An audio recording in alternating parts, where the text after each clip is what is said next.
They called it the most beautiful country in Africa, a land of enormous oil wealth, ancient kingdoms, and hundreds of people speaking hundreds of tongues.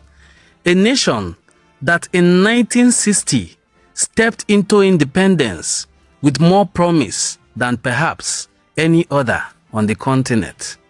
But underneath that promise, a fire was already burning.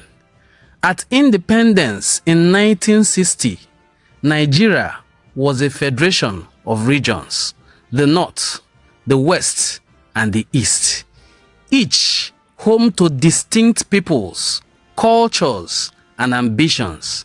The Hausa Fulani dominated the North, the Yoruba the West, and most parts of the Eastern region, the Igbo, one of the most educated, entrepreneurial, and politically assertive peoples on earth. For a few brief years, it seemed like it might work. Then came the 9th of January 15, 1966. A group of young military officers led by Major Chukwuma Kaduna Nzogo, an Igbo officer from present-day Okpanam in Delta State, staged Nigeria's first military coup. Prime Minister Tafawa Balewa was killed. Senior politicians and military officers, many of them from the North, were also assassinated. The coup's stated goal was to end corruption and restore order. Well, it's rather something like the longest day.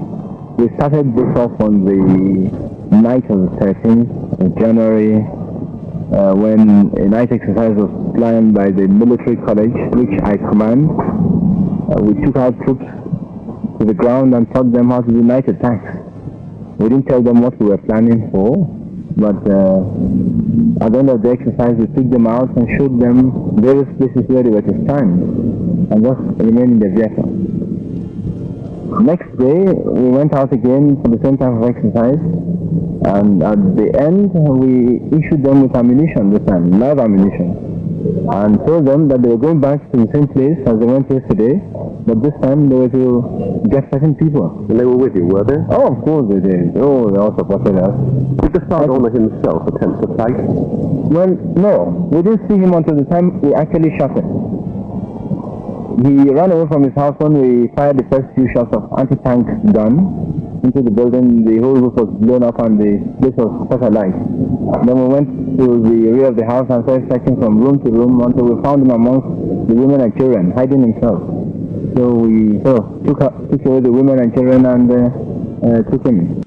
Now, what are your relations with General Iramsi in Lagos? Well, very good. He's my boss. I have always been under him, and I still am under him. There isn't really any problem with you.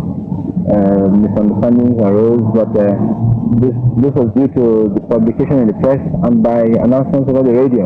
At one time, they started calling us in Kaduna rebels, whereas in fact the revolution was all a planned affair all over the country, and many other people were. Its effect? To tear open wounds that would never fully heal. The North erupted in May 1966. Pogroms swept through Kaduna, Kano, and Jos. Thousands of Easterners, most of them Igbo, were slaughtered in the streets. Men, women, and children, their crime being from the wrong part of the country at the wrong moment in history. Most of them who were slaughtered were not even Igbo, but were perceived to be Igbo. Quite a lot of these were killed during the July program, and I myself, I'm not an Igbo man, but I was to be killed also, and I just managed to escape. And a few of the officers escaped, but very many were killed.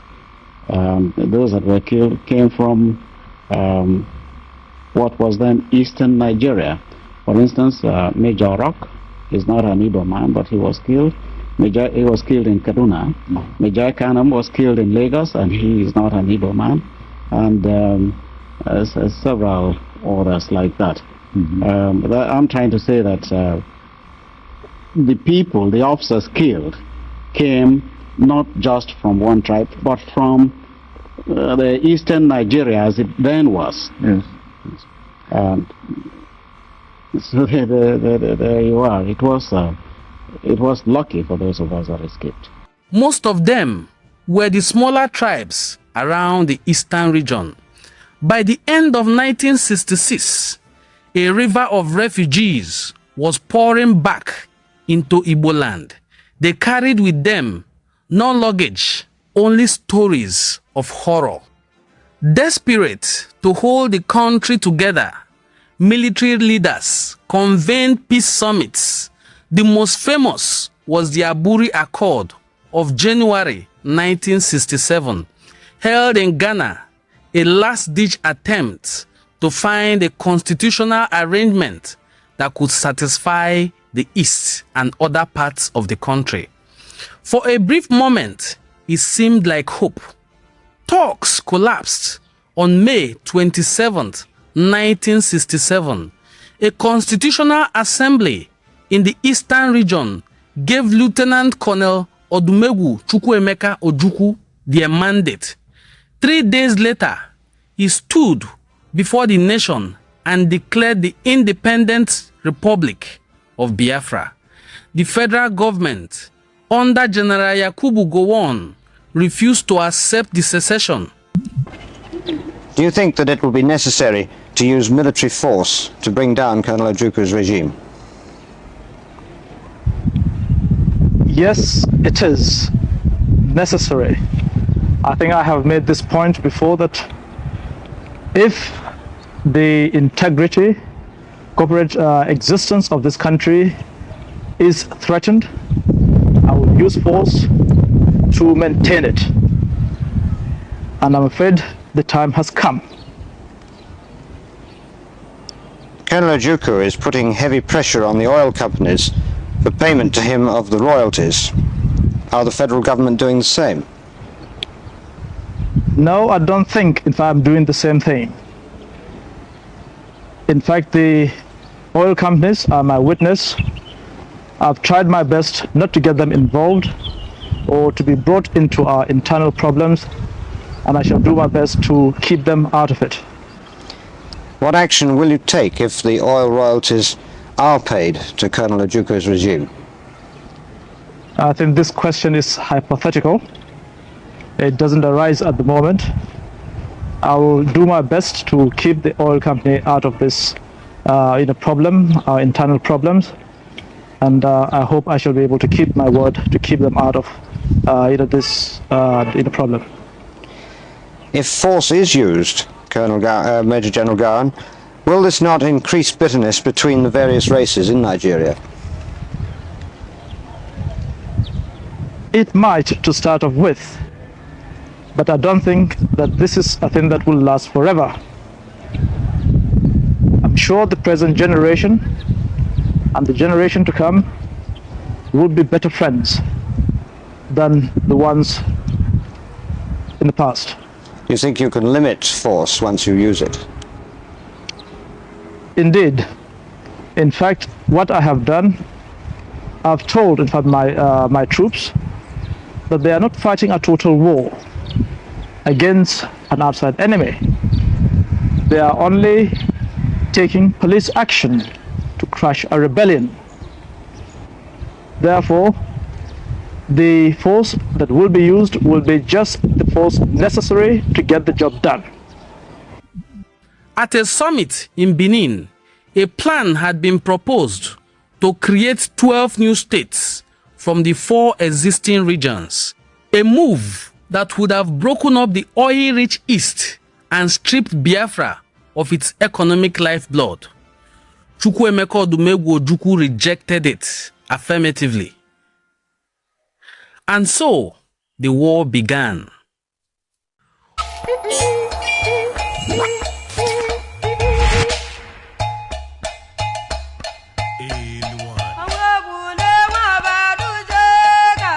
On one side stood the Nigerian Federal Military, armed, funded, and backed by Britain and the Soviet Union with air superiority, naval blockades, and international recognition. On the other side stood Biafra, surrounded, blockaded, outgunned. And yet, they did not simply collapse. What emerged from the forests of Biafra was one of the most remarkable feats of wartime improvisation in modern world history. The Research and Production Directorate, known as RAP, recruited the brightest minds Biafra had: engineers, chemists, physicists, students barely out of the university. They built armored vehicles from Caterpillar tractors. They refined crude petroleum by hand to keep the army moving. And they developed what would become Nigeria's most feared weapon, the Ogbunigwe, a coin-shaped, sometimes cylindrical cluster bomb designed to scatter lethal shrapnels across a wide radius, named in Igbo for something that kills the multitudes. It was entirely locally manufactured, and it changed the battlefield. They also built an airstrip at Uli in present-day Anambra State, carved from the bush, hidden under tree cover, used to receive relief flights that kept millions of Ndi Igbo from starving. And when Nigerian Air Force jets came to bomb it, the Biafrans dug aircraft bunkers, underground shelters where planes could taxi to safety. The horror of this war was on the battlefield. In October 1967, federal troops entered the town of Asaba in present-day Delta State. The people of Asaba, who were not Biafran soldiers, who had not fired a single shot, came out to greet the troops. They came out dancing, waving palm fronds, singing, dressed in the famous Akwacha. They thought the war had passed them. Federal soldiers, enraged by guerrilla attacks in the region, rounded up the men and boys of Asaba and shot them, murdering nearly 1,000 people in cold blood. An entire generation of men from a single town erased in an afternoon. The Asaba massacre remains one of the darkest chapters of the war. For decades, it was barely spoken of. To this day, it has never been formally investigated by the Nigerian government. The survivors carried the memories alone. As should be expected, the Biafrans then embarked on asymmetric warfare. So, guerrilla warfare, hit and run. So they come in the night, they hit Nigerian soldiers, kill some of them and disappear. But out of that anger and fury that they killed them, they'll be looking for any man that's in sight was targeted. And many Asaba men, able-bodied men, were killed. I remember vividly on 2 occasions I had gone to school. I went to school to teach and got stuck in the school. And got stuck in the school for quite some time, because it wasn't safe to leave the school and go back. This massacre did not stop in Asaba. It continued to the town of Ishagu in Anyocha South local government area of Delta State, where the king, his chiefs, and every moving object in the community was leveled to the ground. By 1968, the federal blockade had strangled Biafra. No food in, no medicine in, no fuel in. And what followed became the defining image of the war. Not soldiers, not bombs, but children. Children with distended bellies and hollow eyes, dying not from bullets, but from hunger. The condition had a name, Washoko. Severe malnutrition caused not by drought, not by poverty, but by a deliberate siege. The images shocked the world. It was one of the first wars broadcast in real time.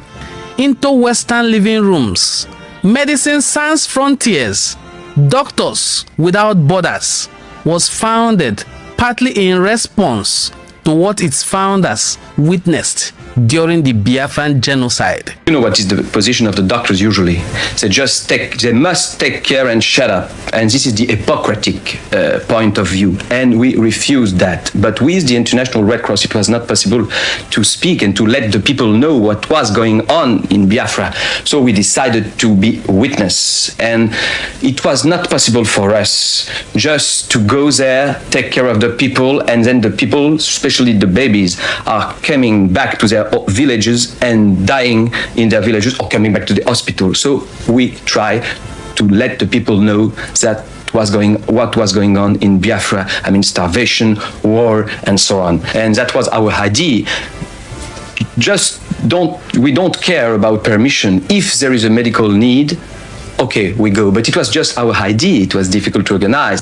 But we start in our mind to build Doctors Without Frontières because we think that there was a specific way, from a medical point of view, to build such an organization and to let the people know the reality of the third world and the reality of suffering.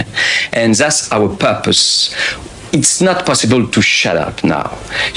Just take care of the people another time and coming back to your country with good conscience. It is not possible because the world is one now. Over the course of the war, an estimated over 3 million people died. The vast majority were not soldiers. They were civilians. They were women. They were children. They were Igbo. On January 15, 1970, exactly 4 years after the coup that started it all, Biafra surrendered. The so-called rising sun of Biafra is set forever. It will be a great disservice for anyone to continue to use the word Biafra to refer to any part of the East Central state of Nigeria. The tragic chapter of violence is just ended. We are at the dawn of national reconciliation. Once again, we have an opportunity to build a new nation. You will have heard that my government may seek the assistance of friendly foreign governments and bodies, especially in the provision of equipment to supplement our national effort. There are, however, a number of foreign governments and organizations whose so-called assistance will not be welcome. These are the governments and organizations which sustained the rebellion. They are thus guilty of the blood of thousands who perished because of the prolongation of the futile resistance. They did not act out of love for humanity. Their purpose was to disintegrate Nigeria and Africa and impose their will on us. The Republic of Biafra hereby ceases to exist. General Gowon made a declaration that would be repeated for decades. No victor, no vanquished. He announced a policy built on 3 R's: rehabilitation, reconstruction, reconciliation. For many survivors, it sounded like justice. For many others, it sounded like erasure. Today, the relics of that short-lived nation remain. Armored vehicles built from tractors, homemade rockets, the Ogbunigwe itself. Today, the 3 R's, none was implemented. Nowhere in Igbo land was reconstructed. No one was rehabilitated. And of course, no part of Igbo land was any reconciliatory meeting held. The airstrip at Uli is mostly swallowed now by houses and bush. Calls have been made for it to be designated a national monument. They are yet, those calls, of course, remain yet to be answered. Nearly 60 years have passed since the first shots of the Biafra War were fired, an entire generation has been born and grown old knowing this war only through whispers, through grandparents who flinch at certain questions, through museums no one speaks enough about. The debates about what this war truly was, a civil conflict, a genocide, a war of self-determination, are not settled. They are alive. The debate continues. They are urgent.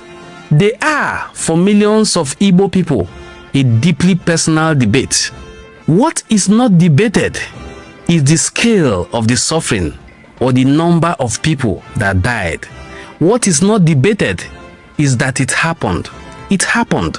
And what must never be forgotten by Nigeria, by Africa, by the world, is that when a people are pushed to the edge, when starvation becomes a military strategy, when massacre becomes policy, history and posterity does not forgive such evil. The civil war never ended.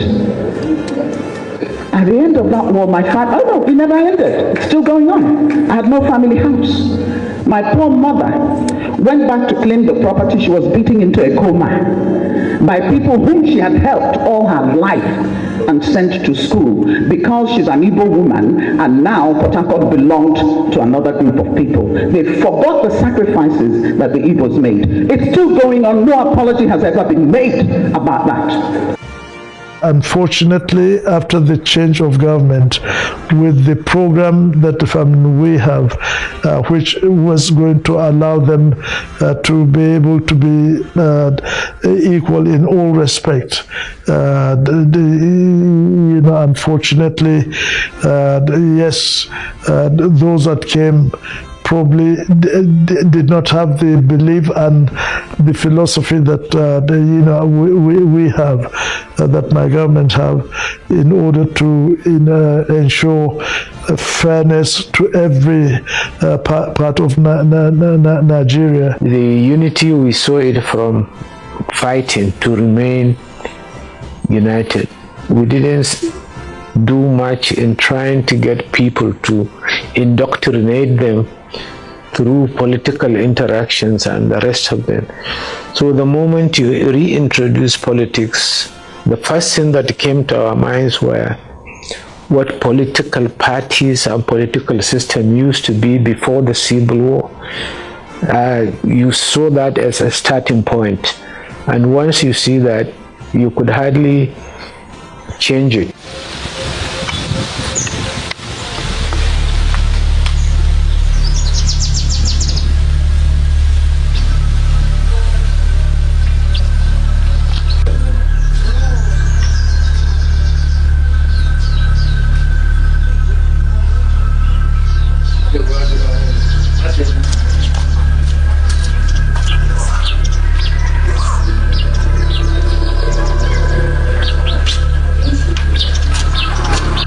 Some of the combatants and commentators believe that not much has been done in the reconciliation and reintegration process. All we are saying is that those issues that made our fathers go for war should be addressed. When there is true reconciliation, all these remnants of ventilation of anger and people venting their anger from this would downs. Materials were given to enable people build back their shacks. But quite interestingly, in places like Lagos, even the people who had properties and gone away, rents were collected, kept intact. When they came back, they were given. Badiwe and Co. and others. It's only in Port Harcourt, unfortunately, that they did these abandoned properties and took over people's properties. And the Igbos had developed much of Port Harcourt. That was very, very unfortunate. And I must praise the Igbo man for his courage and resilience. In no time at all, despite the pogroms and all that, they were back in many, they were back in many of these cities. The only way to establish that there is no victor, no vanquish is simple. A Southeasterner that will do what the president of Nigeria. People from Biafra, people from the southern region of Nigeria have been calling for roundtable discussion so that we can renegotiate Nigeria. We can discuss about our future as a people.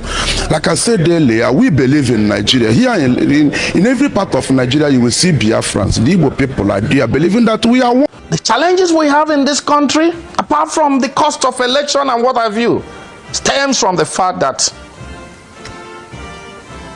people stay too long in power, and people do everything to remain in power. Let us do one term. Within that one term, it can go to south, southeast, southwest, north central, this, that, and we start all over again. 6 times 6, 36 years. In 36 years, it's gone round all the geopolitical zones, and we start again. By the time we do that, some other people would have gotten sense of belonging. They would have gotten sense of belonging. The Igbos would have been given the opportunity to test power, and then let them now decide whether they want to misuse power and forget about it forever, amongst other things. But give them that opportunity. Thank you for watching this very beautiful documentary of the Nigeria genocidal war against Ndi Igbo between 1967 and 1970. As we approach the 60th anniversary of this war, I urge you to take time to reflect and pray for the souls of every single person that died on the account of Biafra. Till today, Nigeria has failed to rehabilitate, they have failed to reconcile, and they have failed to reconstruct Igbo land. We are still building, we are still coming back, but we will never forget. Thank you for watching this very beautiful video. In case you're not yet a subscriber to the channel, kindly hit the subscribe button. I will see you in my subsequent videos. My name still remains Prince Onwadenim Ngozi Chukwuka Fortune. Thank you. Bye-bye.